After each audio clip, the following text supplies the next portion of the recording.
No, katulad nito, mga DDS, hindi pa rin ba kayo nagigising sa mga sinasabi ko? Ito, isunod natin ito. Imposibleng hindi pa rin kayo magising dito. Nako. Ma'am Chloe Nigel, maraming salamat po, Ma'am Chloe Nigel. Be kind. Di ba? Sabi ni Sarah. Ito ha, mga kababayan, pakinggan ninyo ito, lalong-lalo na mga DDS. Sa kakapaniwala ninyo kay Bugris, pakinggan ninyo ito, si Banatbay mismo ha. Si Banatbay mismo nagsalita, mga animal kay mga DDS kayo. Pakinggan nyo si Banatbay. Anong sabi ni Banatbay? Ito. Volume natin. Nasaan may volume, Animal man ka, wala may volume. Ito. Pasensya na mga kababayan pero baba na tayo ng bahagya dito. Alam niyo po, matagal ko na po sinasabi sa inyo na huwag po kayo maniniwala sa mga vlogger na anti-Marcos ngayon. Kahit nga po yung pulburon video na yan, hindi po ako pabor dyan doon sa video. Hindi po ako naniniwala doon. Kaya sana mag-ingat-ingat po tayo. Ingat po kayo sa mga ganyan. Tayo mga Duterte supporter ay talaga mga nagpapakalat ng fake news. Pasensya na mga kababayan pero baba na tayo ng bahagya dito. Alam niyo po, matagal ko na po sinasabi sa inyo na huwag po kayo maniniwala sa mga vlogger na anti-Marcos ngayon. Kahit nga po yung pulburon video na yan, hindi po ako pabor dyan doon sa video. Hindi po ako naniniwala doon. Diba? Kita ninyo mismo yung vlogger, number 1 vlogger ninyo dyan, DDS. Nagpaalala sa inyo na huwag maniwala sa mga pakalat na mga kapwa niya DDS vlogger. Katulad ng pulburon video, yung may sakit si Marcos, na hospital si Marcos, namatay si Marcos.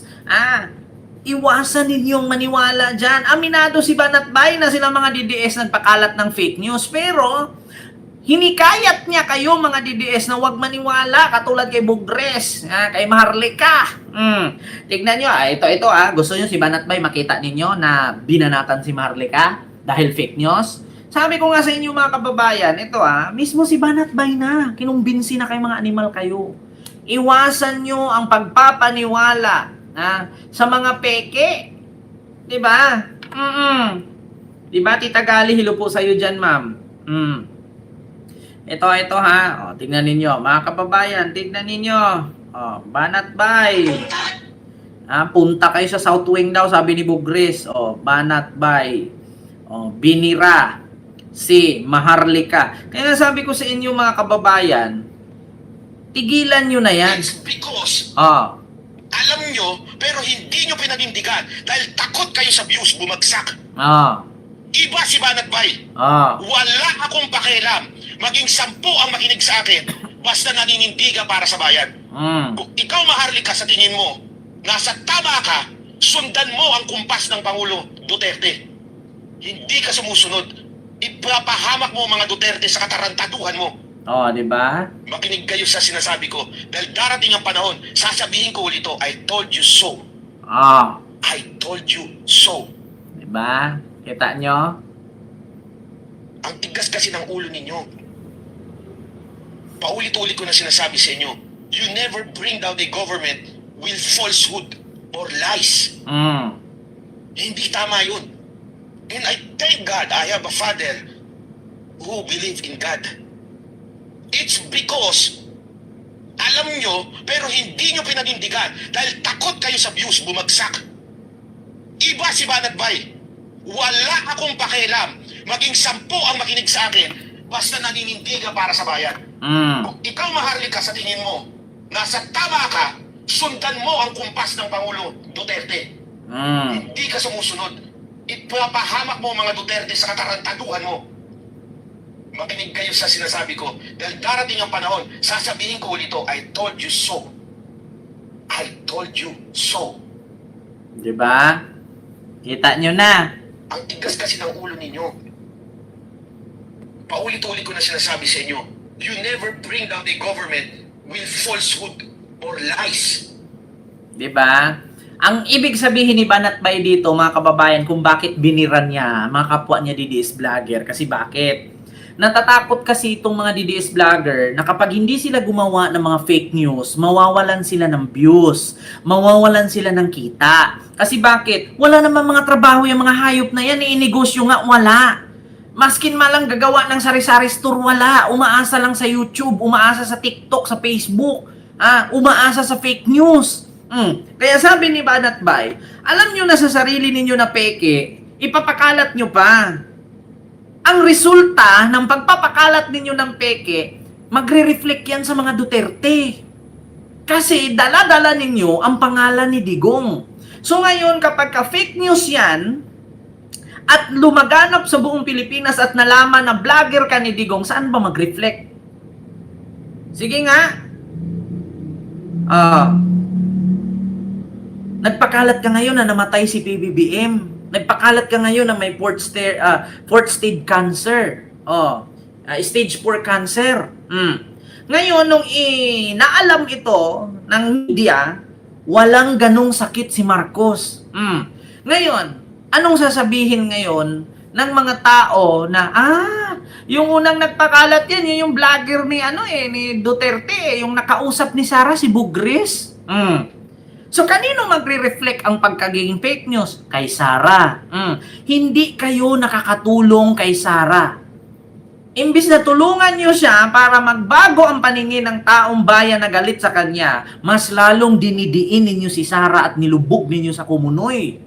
Una, nagpakita ka ng video na nakausap mo si Sara, di ba? Si Bugres. Pinagkalat niya yan, nakausap na niya. Sa wakas, nakausap ko na ang vice presidente. So, ibig sabihin, nakausap mo, close na kayo, magkakilala kayo. Tapos, nag-vlog ka, puro fake news. Ngayon, makita ng sambayan ng Pilipino, fake news to. Di ba yan yung nakausap ni Sara? Bakit si Sara nakikaibigan yan? Fake news yan. Tapos sasabihin agad ng mga matatandang matalino, tell me who your friends are and I will tell you who you are. Diba? Yun ang nangyari. Do you think nakakatulong kayo kay Sara? Do you think naiangat nyo si Sara? Wala. Alam nyo ang ginawa ninyo? Nilubog ninyo si Sara sa kumunoy. Si Sara ngayon, kung tutuusin, ito na lang ang naiwan sa kanya, yung buong katawan niya.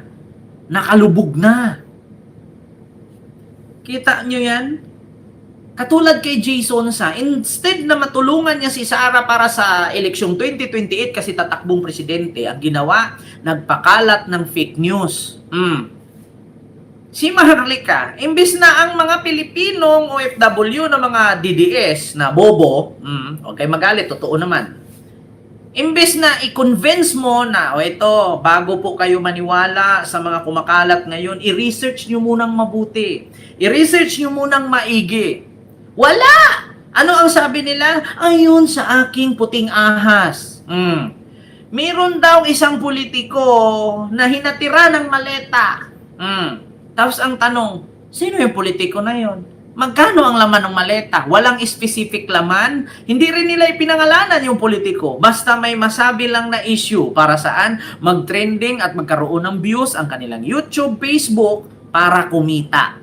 Diba? Pero hindi nila iniisip na paunti ng paunti ang naniniwala kay Sara at sa mga Duterte. Bakit? Hindi naman si Sara ang sumira sa sarili niya. Ang sumira kay Sara yung mga trolls niya.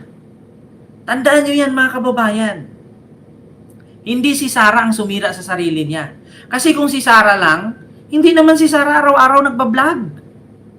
Lalabas lang naman na si Sara kapag may mga importante, katulad yan, maglabas siya ng press release, magpalabas siya ng liham, minsan magpa-press con, yun lang naman siya lumabas. Pero itong mga vlogger niya, putang ina, araw-araw.